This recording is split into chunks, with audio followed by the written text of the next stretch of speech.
नमस्कार दोस्तों, free study 94 YouTube channel में आपका स्वागत है।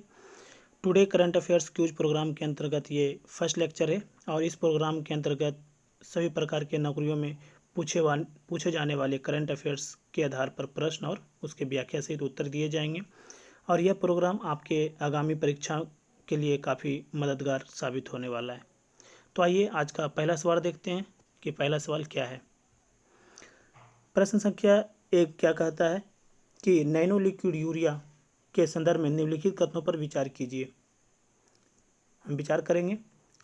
ऑप्शन नंबर 5, यह इफ्को के द्वारा इजाद किया गया विश्व की पहली यूरिया है। ऑप्शन दूसरा क्या कहता है कि यह पोषक तत्वों से भरपूर मिट्टी, जल और वायु प्रदूषण को कम करने में सक्षम है। तीसरा ऑप्शन है इसके इस्तेमाल से ग्लोबल वार्मिंग के प्रभाव को कम किया जा सकता है। उपरोक्त कथनों में से कौन सा या से सही नहीं है, यानी वैसे कथन जो सही नहीं है, यानी गलत कथन कौन से हैं। ऑप्शन ए केवल 2,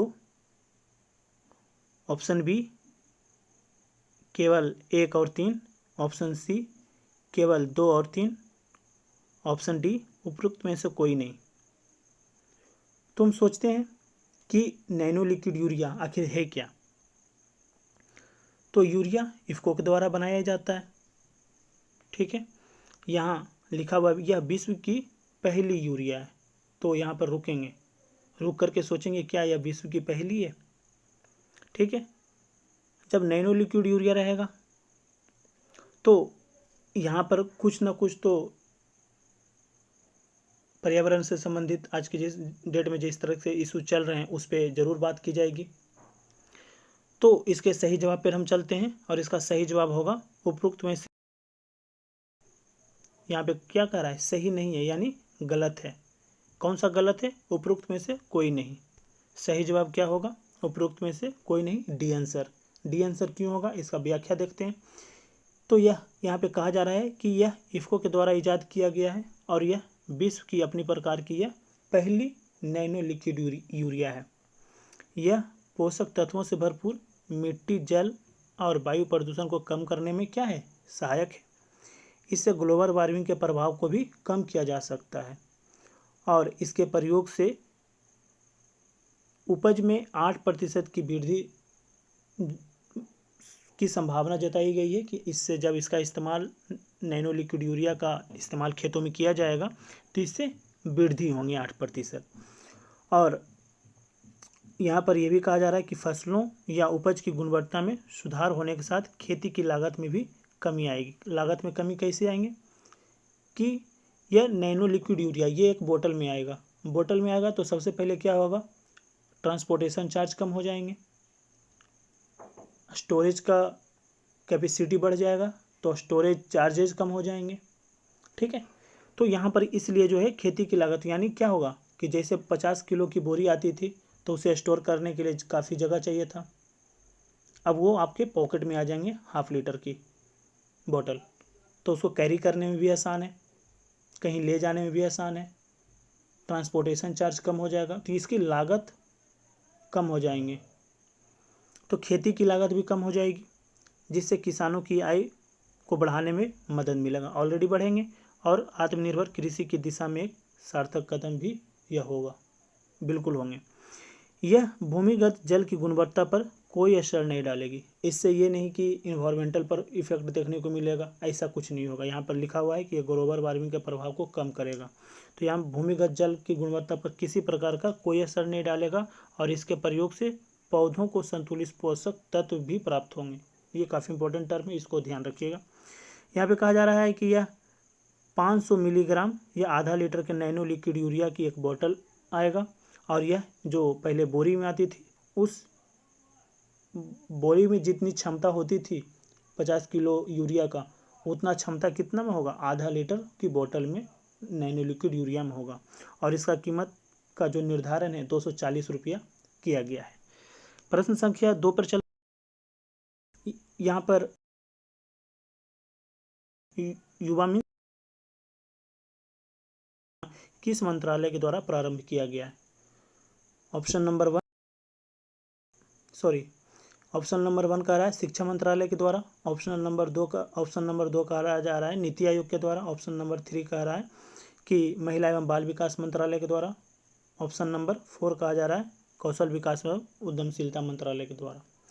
युवा है, युवा सोच करके ये मत सोचिएगा कि बाल विकास मंत्रालय के द्वारा है, कौशल एवं उद्यमशीलता मंत्रालय के द्वारा, ये नहीं सोचना है। युवा है, यहाँ पर देखिए युवा मीन्स युवा आगामी बहुमुखी लेखक, पढ़ने लिखने से संबंधित है।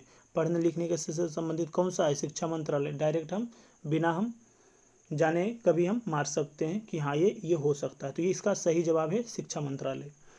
इसके व्याख्या की तरफ चलते हैं। सही जवाब शिक्षा मंत्रालय है।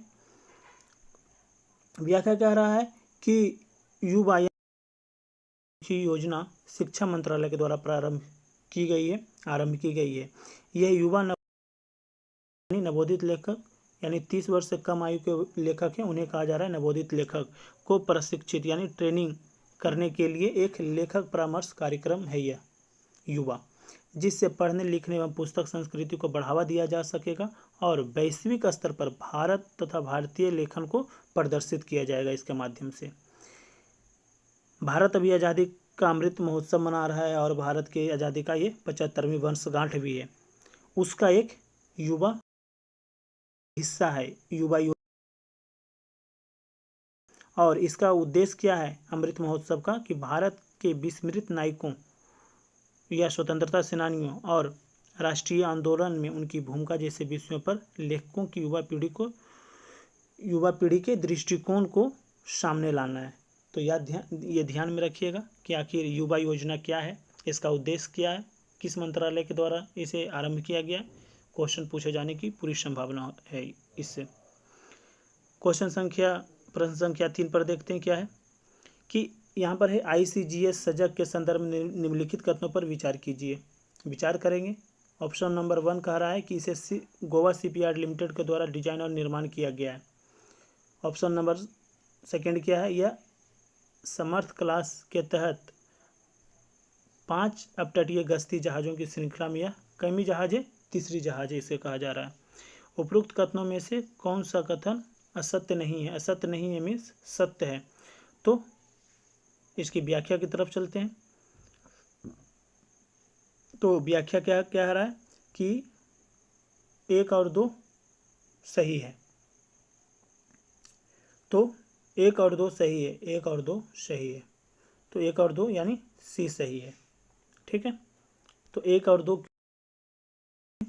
तो यहाँ पे कहा जा रहा है कि 29 मई 2021 को भारत के सुरक्षा सलाहकार अजीत डोभाल के द्वारा भारतीय तटरक्षक जहाज के बेड़े में इसे शामिल किया गया। किसे? ICGS सजग को। इसे गोवा शिपयार्ड लिमिटेड के द्वारा डिजाइन और निर्माण किया गया है और यह आधुनिक तकनीक, संयंत्र और हथियार और सेंसरों से यह युक्त है। यह 2 इंजन वाले हेलीकॉप्टर और 4 हाई स्पीड बोट्स को ले जाने में क्या है? सक्षम है यह। और यह समर्थ क्लास के तहत 5 अपतटीय गश्ती जहाज़ों की श्रृंखला का यह तीसरी जहाज है। प्रश्न संख्या 4 देखते हैं। कहा जा रहा है कि हाल ही में राष्ट्रीय मानवाधिकार आयोग NHRC के नए अध्यक्ष के रूप में किसे नियुक्त किया गया है? Option number A Mahesh Kumar Mittal को। Option number B doctor Rajeev Jain को। Option number C Arun Kumar को। Option number D HL Dattu को। इसका सही जवाब अरुण कुमार मिश्रा है। उत्तर क्या होगा? सी अरुण कुमार मिश्रा। कहा जा रहा है कि प्रधानमंत्री की अध्यक्षता में एक उच्च स्तरीय समिति गठित होती है और उस समिति के अंतर्गत जो 5 सदस्य होते हैं वो होते हैं भारत के प्रधानमंत्री नरेंद्र मोदी, गृह मंत्री अमित शाह, लोकसभा के अध्यक्ष ओम बिरला, राज्यसभा मल्लिकार्जुन खड़गे और राज्यसभा के उपसभापति हरिवंश नारायण सिंह। तो इनकी एक उच्च स्तरीय बैठक होती है और उस बैठक में सुप्रीम कोर्ट के अरुण कुमार मिश्रा को राष्ट्रीय मानवाधिकार आयोग के नए अध्यक्ष के रूप में नियुक्त कर दिया जाता है। इनका कार्यकाल 5 वर्षों का है और यह जस्टिस HL दत्तू के जगह लेंगे, जो कि NHRC के पिछले अध्यक्ष के रूप में थे, जो कि पिछले साल जो है दिसंबर में सेवानिवृत्त हुए हैं। महेश कुमार मित्तल और राजीव कुमार जैन को अन्य सदस्य के रूप में नियुक्त किया गया है। तो अब हम चलते हैं 5वें प्रश्न की तरफ। प्रश्न संख्या 5 कह रहा है कि PM cares for children scheme के संदर्भ में निम्नलिखित कथनों पर विचार कीजिए। यहाँ पर पहला ऑप्शन कह रहा है कि यह महिला एवं बाल विकास मंत्रालय के द्वारा प्रारंभ किया गया। दूसरा ऑप्शन कह रहा है कि वे सभी बच्चे जिन्होंने कोविड-19 के कारण अपने माता पिता या संरक्षक या दत्तक माता पिता को खो दिया है, उन्हें इस योजना के तहत सहायता दी जाएगी। उपरोक्त कथनों में से कौन सा सही होगा?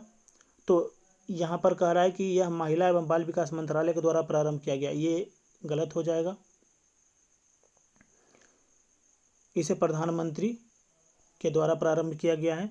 तो जब एक गलत हो जाएगा तो ऑप्शन ए गलत, ऑप्शन सी गलत, यहाँ पे ऑप्शन बी सही जवाब होगा।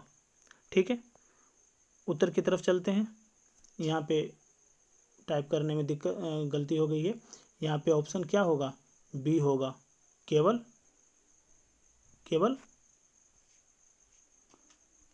2। ठीक है,